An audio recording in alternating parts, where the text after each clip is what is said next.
Hello friends, आप सभी का स्वागत है हमारे यूट्यूब चैनल केसी कांकेर में। और आप लोगों के लिए एक अच्छी खबर है कि आबकारी विभाग ने व्यापम को एक पत्र लिखा है आबकारी आरक्षक परीक्षा के लिए, आबकारी आरक्षक का एग्ज़ाम कराने के लिए। ठीक है।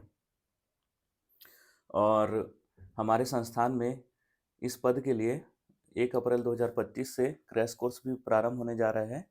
और साथ ही सीजी पुलिस और फॉरेस्ट गार्ड का भी क्रैश कोर्स 1 अप्रैल से ही प्रारंभ होने जा रहा है। तो जो भी विद्यार्थी हमारे संस्थान के क्रैश कोर्स से जुड़ना चाहते हैं तो दिए गए नंबर पे आप रजिस्ट्रेशन करा सकते हैं। तो चलिए शुरू करते हैं। तो आप ये लेटर देख सकते हैं, आबकारी आयुक्त से जारी किया गया है और छत्तीसगढ़ व्यावसायिक परीक्षा मंडल को। ठीक है, आप इसको पढ़ लीजिएगा और आप इस वीडियो में लास्ट तक बने रहिएगा। इस वीडियो में हम पूरी जानकारी देखेंगे कि क्या क्या योग्यता मांगा है, फिजिकल है, कितने सिलेबस क्या है। ठीक है। तो सबसे पहले हम देखते हैं कि जो पोस्ट है वो टोटल है 200। ठीक है, टोटल 200 पोस्ट है। और जिसमें अनारक्षित यानी जनरल कैटेगरी के लिए है 84, अनुसूचित जाति के लिए 24, अनुसूचित जनजाति 64 और अन्य पिछड़ा वर्ग के लिए 28 है। और यहीं अगर महिलाओं के लिए देखते हैं तो अनारक्षित जो महिलाएं हैं उनके लिए 25, अनुसूचित जाति से जो महिला है उनके लिए 7, अनुसूचित जनजाति से है जो उनके लिए 19 और अन्य पिछड़ा वर्ग की जो महिला है उसके लिए है 8। इस प्रकार से आप देखते हो कि टोटल 200 पोस्ट के लिए भर्ती निकाला गया है। और आबकारी विभाग ने व्यापम को तो फिलहाल लेटर लिखा है, लेकिन व्यापम की तरफ से अभी कोई नोटिफिकेशन जारी नहीं किया गया है। लेकिन एग्ज़ाम व्यापम का जो एग्ज़ाम कैलेंडर जारी हुआ है उसमें इसका डेट 27 जुलाई 2025 दिया गया है कि एग्ज़ाम डेट संभावित तिथि जो है वो 27 जुलाई 2025 है। ठीक है, बाकी अभी फॉर्म डालने के लिए नोटिफिकेशन जारी नहीं हुआ है। ठीक है, चलिए आगे बढ़ते हैं। तो अब देखते हैं पात्रता, क्या क्या योग्यता होनी चाहिए। उसमें लिखा है कि न्यूनतम शैक्षणिक अर्हताएं। ठीक है, इसके लिए क्या बोल रहा है, किसी मान्यता प्राप्त मंडल से 10+2 की परीक्षा उत्तीर्ण हो, अर्थात 12th पास मांगा है ना। और शारीरिक अर्हताएं ये हम लोग देख लेते हैं। तो शारीरिक अर्हताएं में ऊंचाई मांगा गया है। तो पुरुष कर्मचारियों के लिए कितना ऊंचाई मांगा है, 167.5 सेंटीमीटर। ठीक है।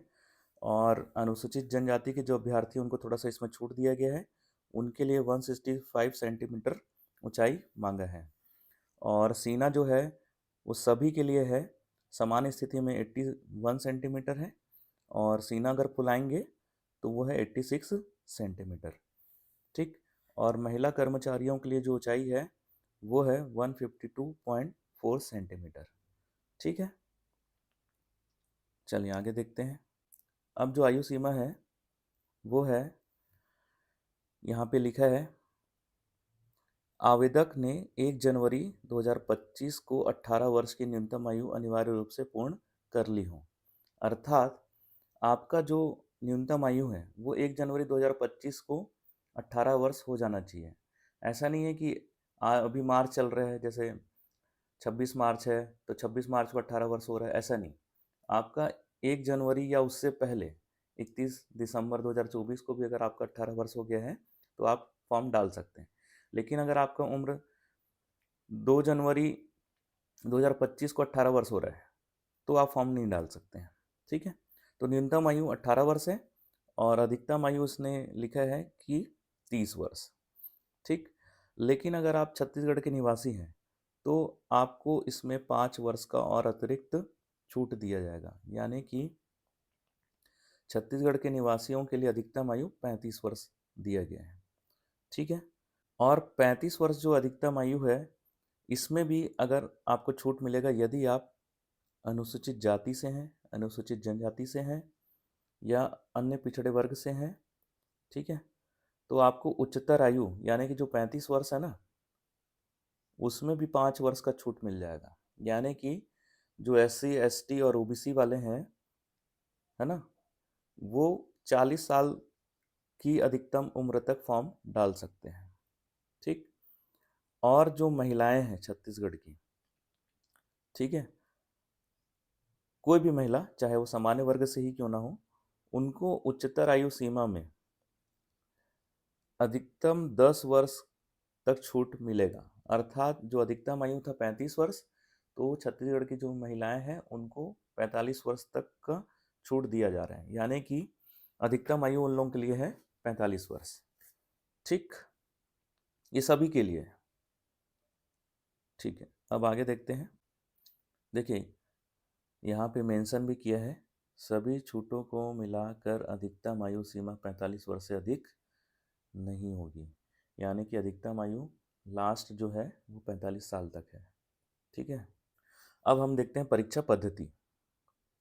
ठीक, तो पहला पॉइंट दिया है कि लिखित परीक्षा में एक प्रश्न पत्र होगा, एक ही प्रश्न पत्र है, और प्रश्न जो है वो 100 प्रश्न होगा उसमें, और प्रत्येक प्रश्न 1 अंक का होगा, यानी कि जो आपका प्रश्न पत्र है कुल कितने नंबर का है, 100 नंबर का है।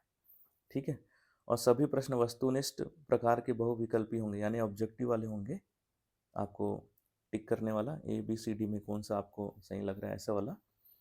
ठीक है, और जो टाइमिंग है परीक्षा का वो 2 घंटे का होगा, और लगभग 12th स्तर के यानी कि 12वीं के स्तर के प्रश्न पूछे जाएंगे।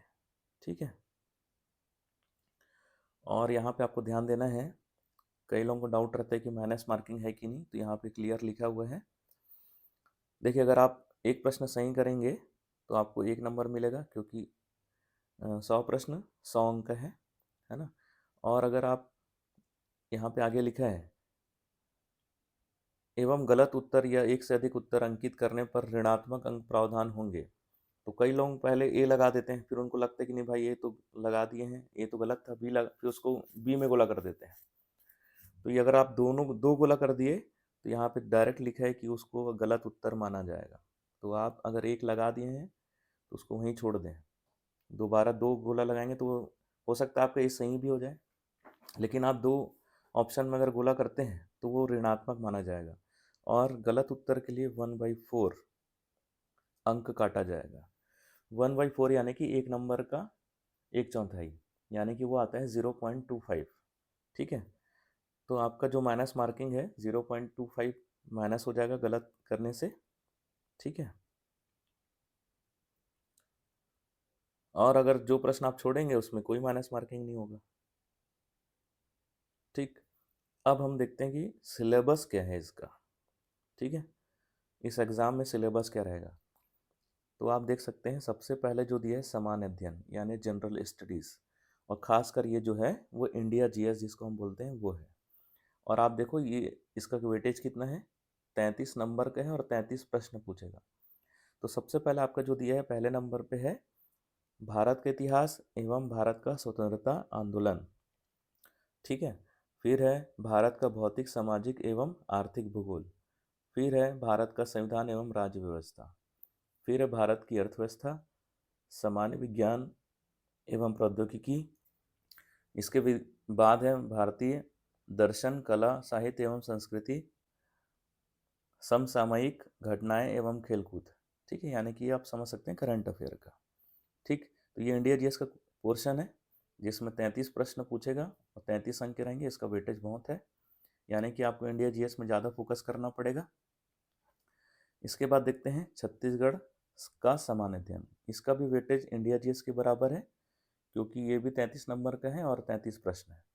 इसमें देखिए क्या क्या पूछ रहा है छत्तीसगढ़ सामान्य अध्ययन में, कि छत्तीसगढ़ के इतिहास, स्वतंत्रता आंदोलन में छत्तीसगढ़ का योगदान। ठीक है, फिर दूसरा पॉइंट है छत्तीसगढ़ का भूगोल, जलवायु, भौतिक दशाएं, जनगणना, पुरातात्विक एवं पर्यटन केंद्र।